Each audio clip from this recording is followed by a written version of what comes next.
Today, Nick and I would like to announce our 2020 production schedule. You can tune in every Monday and Thursday night at 7 o'clock p.m. Central Time for our regularly scheduled broadcasts. Our productions include our regular two-man show covering weekly hot topics called EBN Presents, Nick's Takes, which tackles relative dramatic events and YouTube controversies, Lessons from Coach is our show that focuses on righting the wrongs in the media today. We will also continue our stop-motion animated series titled Echo Base Adventures. With the January 18th debut for Star Wars: A Sequel Trilogy documentary, Nick and I look forward to 2020 with great anticipation as we plan 2 more feature films. Finally, we are pleased to announce the launching of our weekly live stream, Why We Love Star Wars. Every Saturday night at 7 o'clock p.m., this will be a home for all fans who love Star Wars in any capacity. And as always, we are, you are, Echo Base Network, and we are out.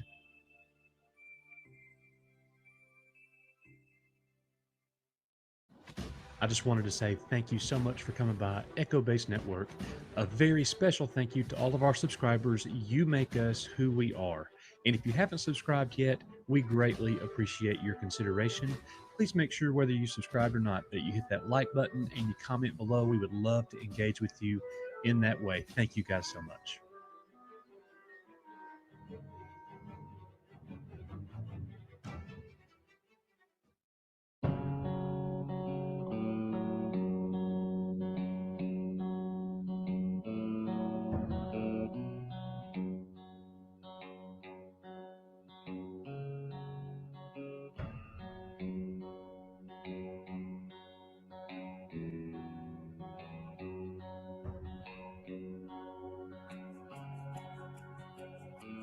Nature, nurture, heaven and home. Some of all and by them driven to conquer every mountain shown, but I've never crossed the river. Brave the forest, brave the stone, brave the icy winds and fire, braved and beat them on my own, yet I'm helpless by the river.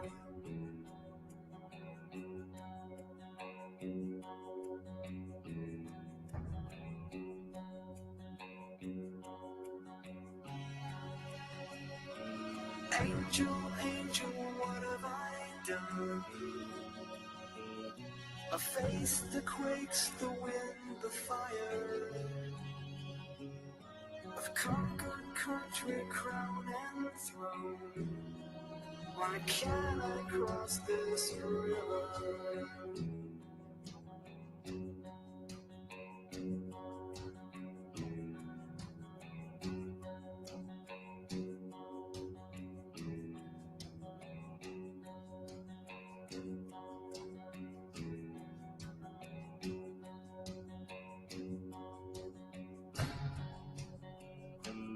Angel, angel, what have I done?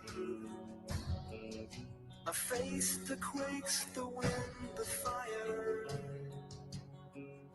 I've conquered country, crown and throne. Why can't I cross this river?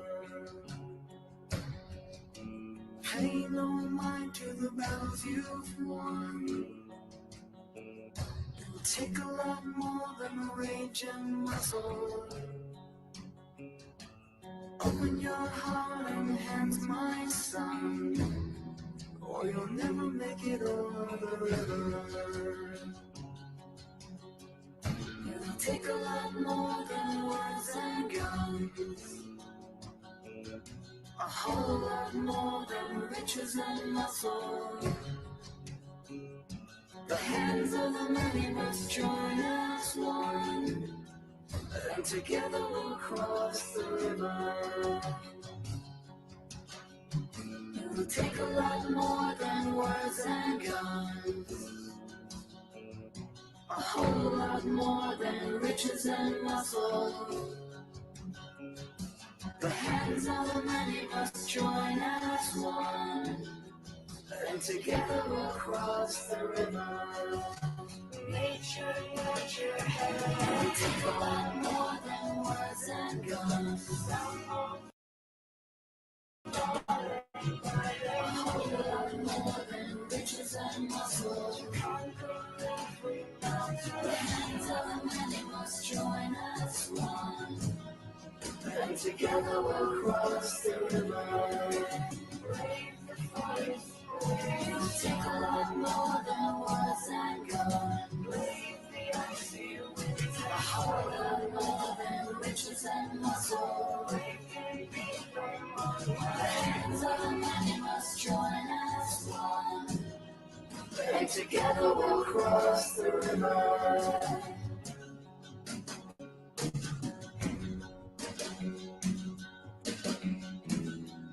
And together we'll cross the river.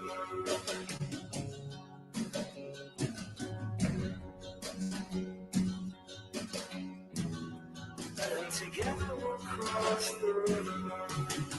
Nature, nurture, heaven and home. And together we'll cross the river. Nature, nurture, heaven and home. And together we'll cross the river.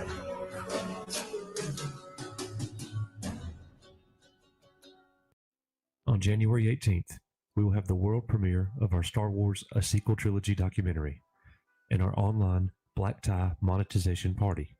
Recently, our channel was approved for monetization. This is an amazing achievement and reward for many hours of work.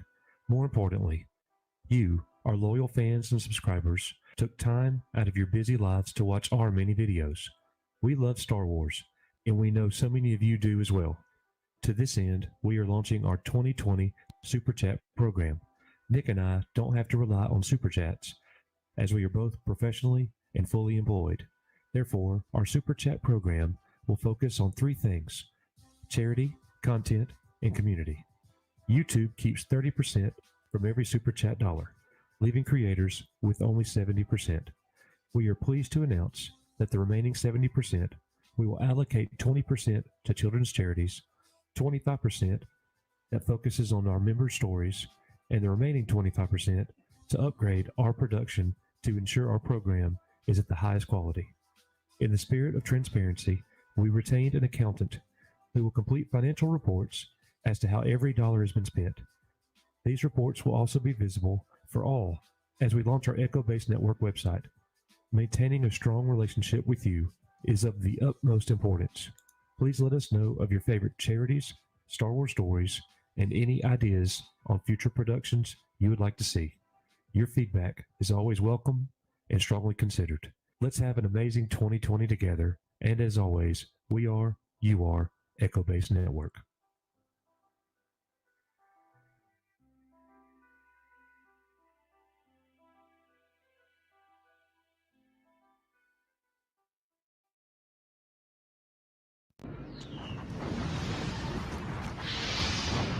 Echo 3, Echo 7. Autobus 388. Echo Station 338. Monitoring officer.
Many people are using the word love incorrectly and out of context.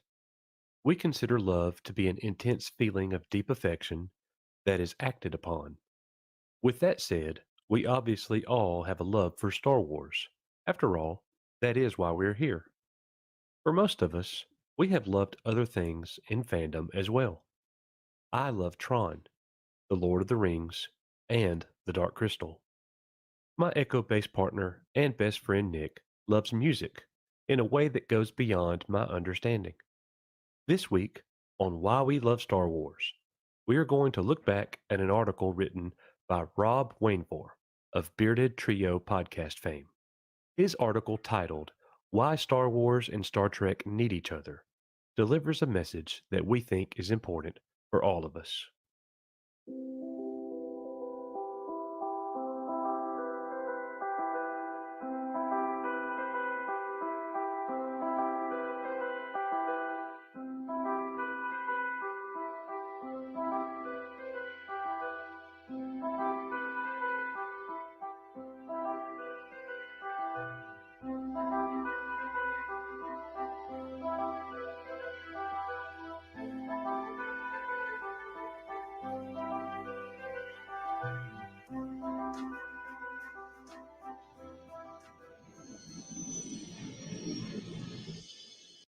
I've just got back from a Star Trek convention in London and felt inspired to write an article on why Star Trek and Star Wars should stand side by side, not at arm's length.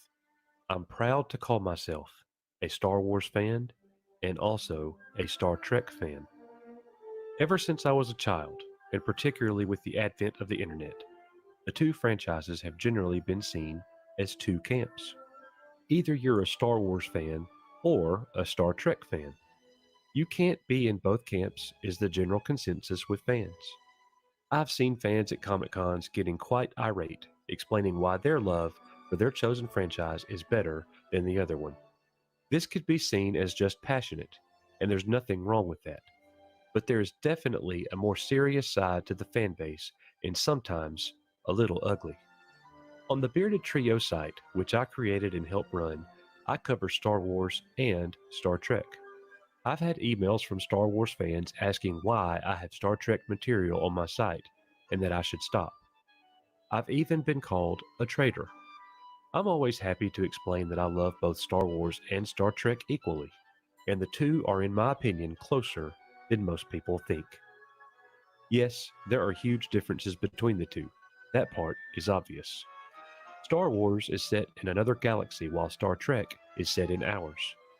One can be described as science fantasy, while the other is science fiction or even a space opera. I've had fans approach me and explain that the two are completely separate and one never needed the other. But in reality, if we look at the history of the two franchises, they've definitely needed each other. Let's first look at Star Wars needing the Federation. Without Star Trek, Star Wars would have had great difficulty in taking off. George Lucas himself said in the Trek Nation documentary, Star Trek softened up the entertainment arena so that Star Wars could come along and stand on its shoulders. There was an effective group of people in the beginning who accepted it, that it wasn't that far out. For the studios, it was way far out. They said, what is this? But there was a fan base out there, primarily the Star Trek fan base, who understood sci-fi, understood visual sci-fi, and was ready for something like Star Wars to be in the feature arena. George Lucas considers himself a Trekkie, according to the book Skywalking, The Life and Films of George Lucas, and has cited Star Trek as his inspiration for working with sci-fi. He also finds hypothetical war scenarios distasteful. Well, if it's good enough for the creator of Star Wars, then it's good enough for me. Looking at the flip side of the coin and why Star Trek needed Star Wars, we have to go back to the release of Star Wars in 1977. The huge success of the movie saw Paramount scrambling to bring their Star Trek back and ride on the success of Star Wars. Initial plans were to bring it back to TV called Star Trek Phase 2, but this was scrapped in favor of a movie. Leonard Nimoy, who played Spock, said himself on the documentary Star Trek The Captain's Summit, "We all owe a big thanks to George Lucas." Without Star Wars in 1977, it's conceivable that Star Trek would have been destined to reruns of the original series on TV and nothing more. Gene Roddenberry, the creator of Star Trek, admitted he liked Star Wars on the Trek Nation documentary. "I like Star Wars. It was young King Arthur growing up, slaying the evil emperor finally. There's nothing wrong with that kind of entertainment." Again, if it's good enough for Gene, it's good enough for me. Behind the scenes, the two franchises have crossed paths. Industrial Light and Magic helped bring the magic of Star Trek to the big screen. Who can forget that magical Genesis scene from Star Trek II, The Wrath of Khan? Perhaps it's only natural to be pigeonholed into one camp or the other. I've seen it in other fandoms too. Back in the 80s, I had a Sinclair Spectrum computer. Instantly, it was assumed I hated the Commodore 64 by my friends in school, as that was the assumption in those days. I didn't. I loved both. That still continues today with the Xbox and PlayStation, Pepsi and Coca-Cola, Android or iOS, or even cats and dogs.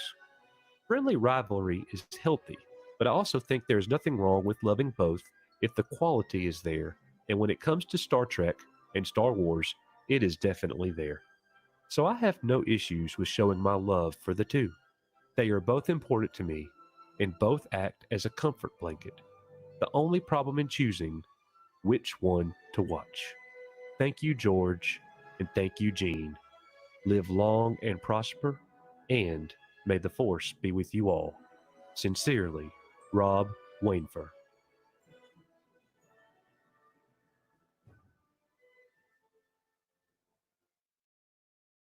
After reading this article, I'm reminded that both franchises have been on a decline as of late. After all, Rob Wainfer wrote this article over 5 years ago. Opinion varies, but I think the majority of people would agree. As the Rise of Skywalker has come to an end and Picard has kicked off, I can honestly say we are pulling for you, Star Trek. No matter what happens moving forward with both franchises, nothing will take away our love for your past. And now, you have our attention, Star Trek. What are you going to do with it? In the meantime, here at our Echo Base Network, we will never forget why we love Star Wars and Star Trek. End of line. Yeah. That's right. That's right, William. You don't know nothing about these games. Goat. Meh. Meh. That's right. Oh. Coach is the goat, son. Here he goes. So I hope everybody tunes in for our show tomorrow night. We're going to have or not tomorrow night, Saturday night, we're going to have a very special guest, Mr. Gary from Nerdrotic. Gary? He's pulled over getting a Slurpee. Yeah. Can you guys hear me at all? Yes, No, I I am. can hear your Sound beard. like grated cheese, but we got you. All I hear Okay, is yeah. your beard. It's my beard. That's right. Yeah, I'm in the Grapevine in driving down the butt crack of California right now on the way to go see Mom Roddick and go visit the Orville. Oh, nice. Lucky. Yeah. Yeah. Congratulations, guys.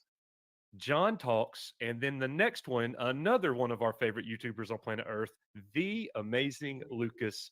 Holy moly, look who is at Echo Base Network. How are you guys doing? Yum.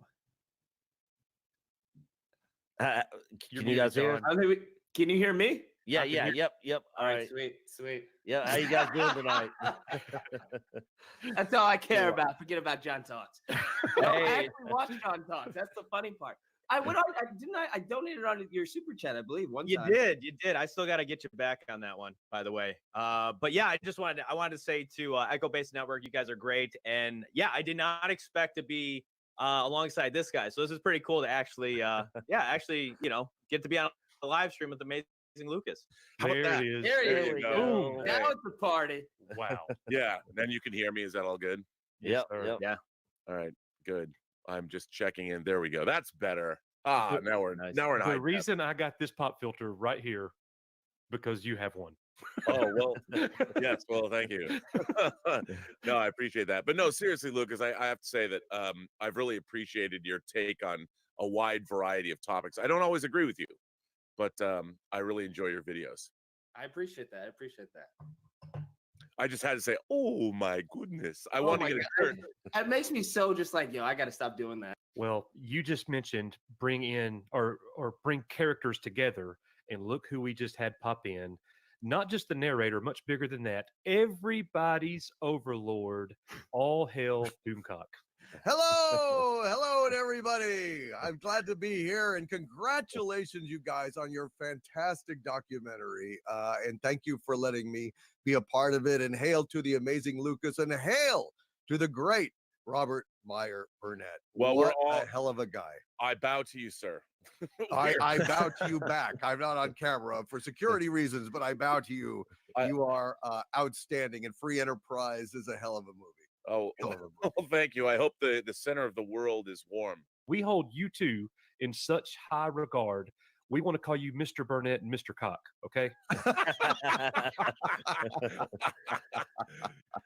Well, thank you. That's very kind of you, Coach, and Nicholas Glenn. You guys are awesome. You guys are truly genuine, wonderful people. Hey, it's a pleasure. Really, I mean, I know I'm viewed in a certain light in terms of the channel size and whatever, but at the end of the day, you guys are my equals, you're my peers. You guys probably ultimately know more about Star Wars than I do when it comes down to the lore. I'm sure we do. I'm just louder. Yeah, I'm just louder and more bombastic, so it gets me more views. But I'm pretty sure you guys are far more knowledgeable and respectable from that perspective, and I appreciate both of you and respect both of you. And we're equals as far as I'm concerned. Thank you to everybody that came out tonight. Thank you to everybody that supported us. Thank you to all the people, all the other YouTube creators that came on our live stream and took the time out to be a part of this. It really means a lot to us. And we really just can't say thank you enough.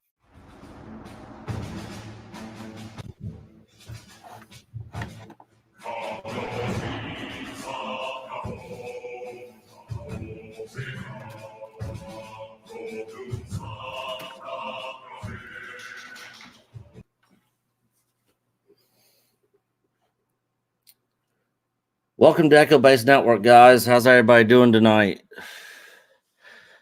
So, as you guys can tell, Coach is not with us.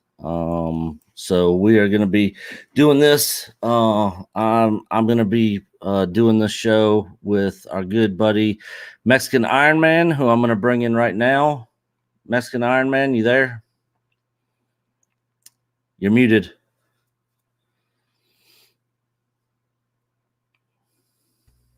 Hey, hail, brother. Hail, brother. How is everybody doing? I'm doing good. I've been freaking nonstop today, all over the freaking place. But so we got to man the battleship without Coach. Yeah, we are manning this without Coach this week, guys. So we'll see. We'll see how it goes. I think we got a pretty good show though, Nick. I think we're gonna have some fun tonight. Yeah, definitely. I'm definitely looking forward to this show. We're going to have some guests with us tonight, and I hope you guys stick around and enjoy the ride. Yeah, let me go down what's going on tonight. So in a moment, we're going to bring up SAL VADOR. He's tonight's guest on Why I Love Star Wars. He's one of our subs. A great guy, great story. Can't wait for him to share a story with all of us. He'll be up in a couple minutes. We've also got a special mid-season Picard review by our man, our hero, Stone Loki, who's going to give a mid-season Picard review. in a little bit later. We've also got an interesting script drop by a VIP guest and and new writer Mark the Infinitely Tired. Great guy, and he punched out some interesting script lyrics, and Coach and Nick wanted to bring him on the show, so we'll have that going a little bit. We've got a big giveaway tonight. I think when we're done with the show wrapping up, someone's going to win a $50 GameStop card. And before that, we're going to play Star Wars version of Family Feud. The way it's going to work is we're going to have teams of two. We've got $25 gift cards for each member of each winning team. So if you're going to go 2-on-2. So what you guys are going to have to do, though, is you're going to have to decide who your team member is in the chat while we're doing other stuff here. Well, we've got Loki on and Sal VADOR. So if you want to play tonight, it's Star Wars. They're all Star Wars questions. Okay, it's Family Feud Star Wars edition digitally, and so we need teams of two to go up against teams of two. So if we only have two teams of two, then we'll just do one round and give away two $25 cards, and then go to the $50 raffle. Whoever's still here at the end of the night can win the $50 GameStop cards. If we get up to two, 4, 6 teams of two, then we're giving away six $25 GameStop cards. We got an anonymous sponsor donor, so I think it's pretty cool that we're getting GameStop cards. Hey, does a Mexican get a GameStop card for helping out? I would say yes, but you'll have to talk to the guy who hooked us up with those GameStop cards to give them away. Coach never lets me have anything. Coach never has anything. All right. So in the chat, you guys start to team up, and we'll check back in a moment. Now, it's my pleasure to introduce Sal VADOR. Some of the people were saying we misspelled his name, but that's actually his handle. A real interesting story. He'll tell you that he's about 30 years old, and he's going to share his story about how he came to love Star Wars and what the unique take that it did for him in his life, what he does now, and how he still expresses himself and shares that love with other people. All right, so let's welcome everybody. Sal, are you there? Absolutely. Hello and salutations. Hey, how's it going, Sal? It's going swimmingly. How are you, Nick? Good. Yes. So, as some people may recognize my handle from the World Class Bullshitters, I am Sal VADOR. Actually, it's pronounced Sal VADOR, but it's been Salvador for so long that I run with it. For those curious, Sal VADOR, Salvador, how that started before I get on to anything else, to clear up any confusion about VADOR VADOR. In the line of work that I'm in, we have to sign what are called muster sheets frequently, and everyone at work knows I'm a huge Star Wars fan, and Sal is part of my name, and they thought it would be funny to call me Sal VADOR on one of those sheets, but the person who made it misspelled VADOR as VADOR, and so that's where the handle came from. So nice. That's an interesting story. Yeah, just so that way people know that it's either or, but it's been sent as Salvador for 3 years now, so Salvador's fine. Or Salvator, whichever you choose. I'll respond to both. Now, well, it's definitely a pleasure having you on tonight, Salvador. Absolutely. Thank you for having me. I've been looking forward to this, and I love the why we love Star Wars, just because I could talk about what I don't like about Star Wars till the cows come home. But talking about what we love about Star Wars is really what the fandom is about. Yep, definitely. That's what brings us all together. So, I guess I'll just jump right into it unless anyone has any direct questions. Okay, so as previously stated, I'll go ahead and turn on my camera here so you can see my little setup. As previously stated, I am around 30 years old. I was born, at the very tail end of the 80s, and so Star Wars has been a part of my life my entire life. I haven't lived in a world without Star Wars. Have lived in a world without the prequels, however, and I'll come back to that. So, again, born in the tail end of the 80s. My first taste of Star Wars, I love telling this story. I was probably 4 years old, a wee duck in the early 90s, and it was my grandfather who was the Star Wars fan. My father had seen Star Wars. He told me actually recently, because I never thought to ask him. He saw the original, Star Wars 3 or 4 times in theaters. Actually, his girlfriend at the time left him because he kept taking her to see Star Wars for a date instead of taking her to steak and lobster, what have you. So, interestingly enough, you mentioned Star Trek earlier. My dad is more of a Star Trek fan than Star Wars. So, my grandfather, who didn't like Star Trek, thought it was kind of, I don't know, he thought it was goofy, to quote him, tried to get me in on Star Wars, and so that's kind of how I ended up with Star Wars, was through him. Now, at the age of 4, this is before the Face VHSs, the One Last Time trilogy came out, and we were visiting him, and I was sitting in the living room floor coloring, doing God knows what. I just remember him going over to his little TV, clicking the dial and turning it on. For those that are too young to remember, yes, at one point TVs had dials. And he pulled out a VHS, a black spine VHS. I'm assuming he recorded it off television. He was like, "Come here, boy," and brought me over, sat me up on his lap in his little lazy boy recliner. He's like, "We're gonna watch something." So puts the tape in. You see all those little tracking lines go across the screen as it adjusts, and then ba ba ba ba, and I was a very rambunctious child, as most boys are, and my dad tells me that was the first and only time he had seen me in my childhood sit in one spot for more than 5 minutes, and I was just glued to the television throughout the entire movie. And my grandfather, being the sweet soul that he was, may he rest, would lean in. He'd be like, "Okay, now that's Luke Skywalker. He's the hero. That's Darth Vader. He's the bad guy." Like, he would kind of tell me who people were, because a 4-year-old, I couldn't keep up with that.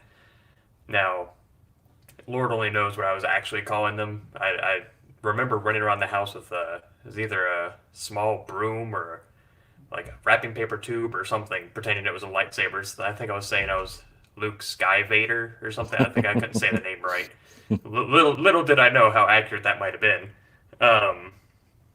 And so that was my first foray into Star Wars. Now, after that, there was a gap in time between seeing those movies and the VHSs coming out.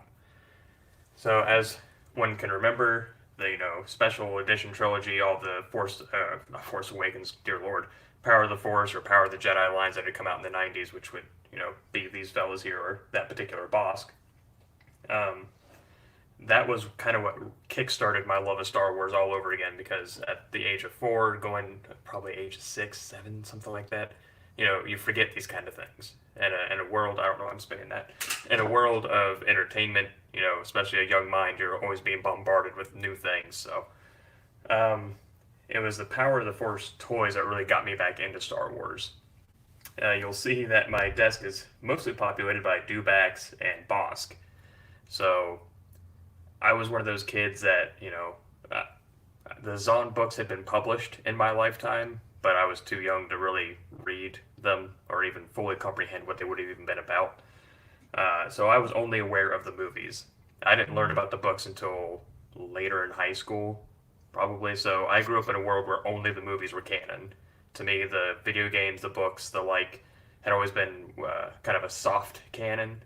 And so I never was like, "Oh, well, that happened in a video game, that doesn't count." And I know you can put your pitchforks and your torches down. It's fine. I've read the Zahn books. I do like the books now as an adult. But my love for characters in Star Wars reverts back to toys. That's what my whole channel is about, is toys. So, being a young, strapping lad, such as myself, I loved dinosaurs. So, dinosaurs feeding straight into the dewback makes sense. And the Sand Trooper, particularly this Sand Trooper, was the first Star Wars figure I had encountered that had bendable knees as opposed to just 5 POA. And being a huge fan of G.I. Joe, that was a game changer. So I was able to actually felt like I could play with my Star Wars figures. To backtrack slightly, again, if you're younger watching this, it may surprise you that you used to be able to walk around your neighborhood and not worry about being kidnapped. So yeah.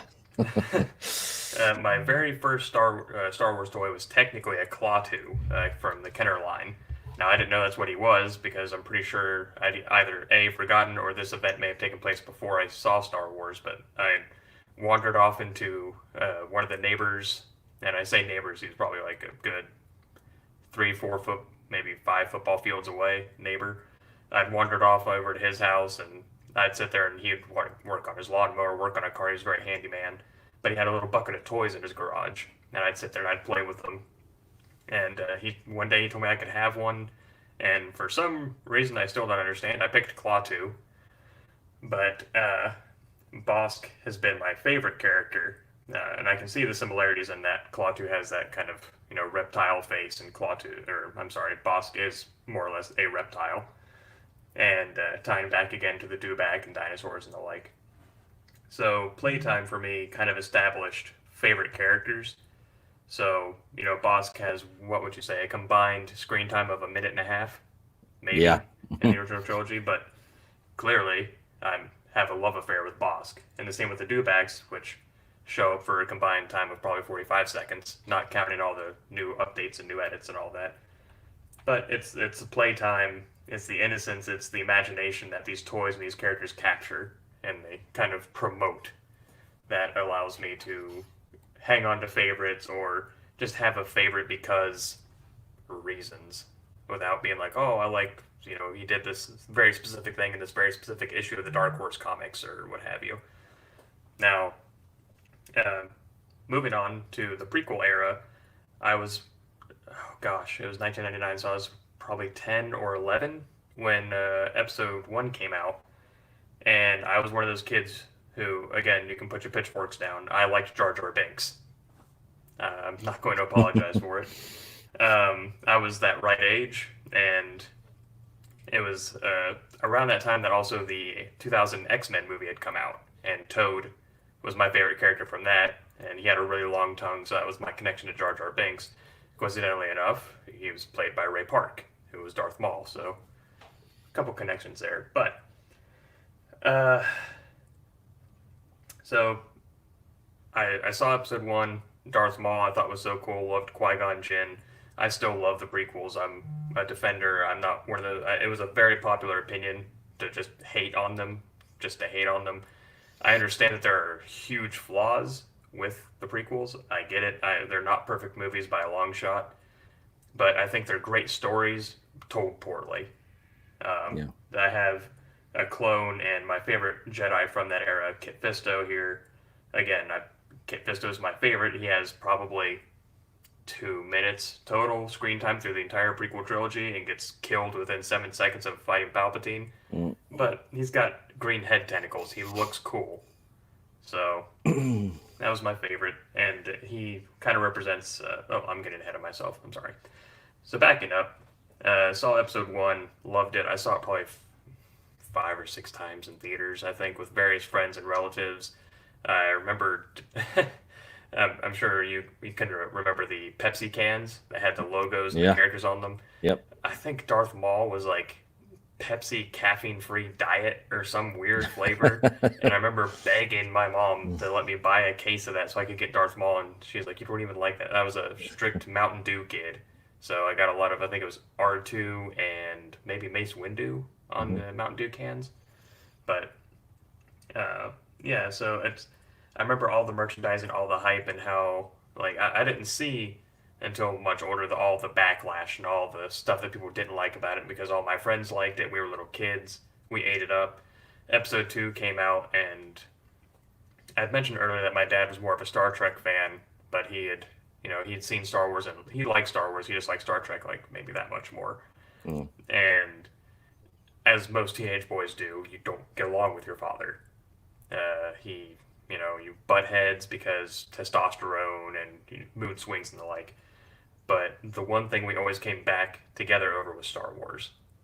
Like, no matter how mad we were at each other, if, like, when episode 2 came out, pick whatever reason that we were fighting that week, episode 2 came out, didn't say a word to each other, just on Thursday, Friday, got in the car, drove to the theater, watched the movie, talked about the movie the whole way back, and then started, crapping on each other again, basically. But, Star Wars was that reprieve to, have a relationship with my dad. Episode 3 came out, and that's where Kit Fisto comes in. This was kind of one of the last Star Wars toys I bought as a, what you would call a child. I was in high school by that point, so I was kind of leaving childhood behind, going to try and become a man and the like. He's one of the last ones that I acquired, but I always loved Kit Fisto. Just the, the dead huge shark eyes and the green tentacles. He's cool. Probably because I also love Twi'leks, but that's an after hours discussion. So after high school and all that, I thought Star Wars was dead. There wasn't anything coming. The Clone Wars cartoon was on, and I liked it okay enough. I didn't really watch it a lot in college. I didn't see the whole thing start to finish until probably 6 years ago ish. And great series, by the way. The new series has just started, or the new season has just started, but it's I don't know how to feel about it. It wasn't really a whole lot to talk about, but so Star Wars, right? Episode 3 came out, and then that was one of the last times I